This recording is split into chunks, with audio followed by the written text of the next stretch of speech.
If you like our content, please like, subscribe, and click the notification bell to get alerts when we introduce new videos. In this module, we're going to continue to look at debugging, and specifically now some of the services that are running on the IoT controller. We're going to look at how the services are executed and how we can start and stop certain services, for example the rules engine or the LoRa network server. But then additionally we can get information about how that service has started, is running, and any information that is being output to the relevant log files by that service and what to do with that data.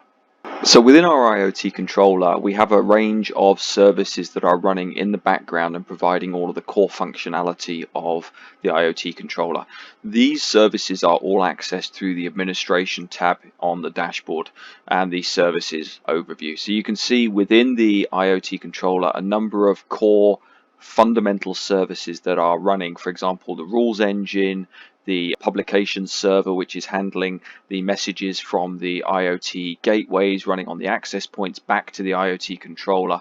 We have a full storage system, we have a database, we have device managers, queue services, and various other applications that are running, as well as things like the LoRa network server. Each of these services, as they are running periodically or in the background, will continue to output data into log files that will and are visible by the user for debugging and for general administration purposes. So for example, if we open up the storage system log file, you can see that the service is running, and that if we open that log file, it will provide us with an overview of exactly what is going on within the storage system. So we can see the architecture, the local host, the port numbers, and any information around the storage system. So currently you can see that there are 44 connections open from various services and applications into the storage system, which are all being monitored and managed by that application. As well as the storage system, we will also have other applications that are running. These are applications that may be more user specific. So for example, the rules engine or the LoRa network server, they are running as standalone environments on the IoT controller, and you as a user or the application as a specific use case or thread is able to log information, and you as a user are able to access that.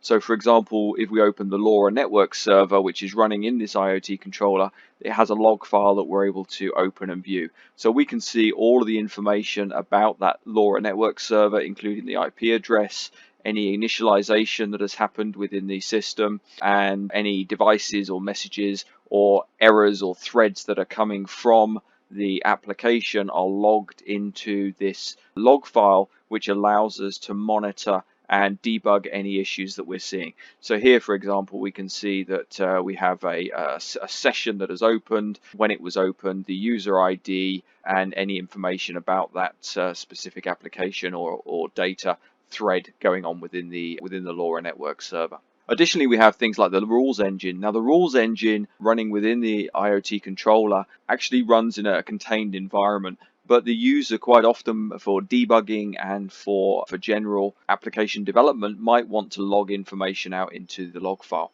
So what we're able to do is write a function within our rules engine that utilizes that rules engine log file.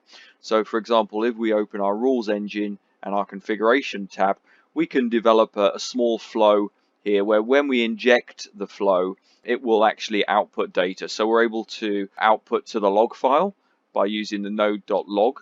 Then we can output to the debug window using the node warn, and we can also output to a higher level error message by using the node.error. So each of these events will trigger and enter either into a log file or into a local debug window for execution and viewing. So in this particular case, you should see 3 specific messages coming out into the log file. So what we'll do is we will actually inject this message, and you should see you're going to get 2 out if you look at our thread. So we have the first one is only going to the log file, so we don't see that in our local window. The warning message does come out onto the local debug window, and you can see, so we get a warning, so it has a yellow boundary, and something happened you should know about is our message that we've sent. And then we have an error message that's also coming out. You can see it has a red support window on it, and you can see, oh no, something bad really happened. So again, we have this ability to log data without the user or without the dashboard knowing about it. And then we also have these higher layer order warnings that could be stored into the log file. So now that we've injected those messages, if we come back to our services and look at our rules engine log file, and we scroll all the way to the bottom, we should see messages. So here are our 3 messages which came in. There's our first message, an information message, log.info, warn.log. Then we have our warning message, and then we have our error message. So all 3 messages were purposely logged out into the system log file for us to go back and view and debug later. So we're able to use a combination of our flow and our log files to actually gather information about what's going on and see information about what's being dumped out into the relevant system and monitor what's going on within our platform. So that completes our overview of our debugging and specifically IoT controller services within the RUCKUS IoT suite.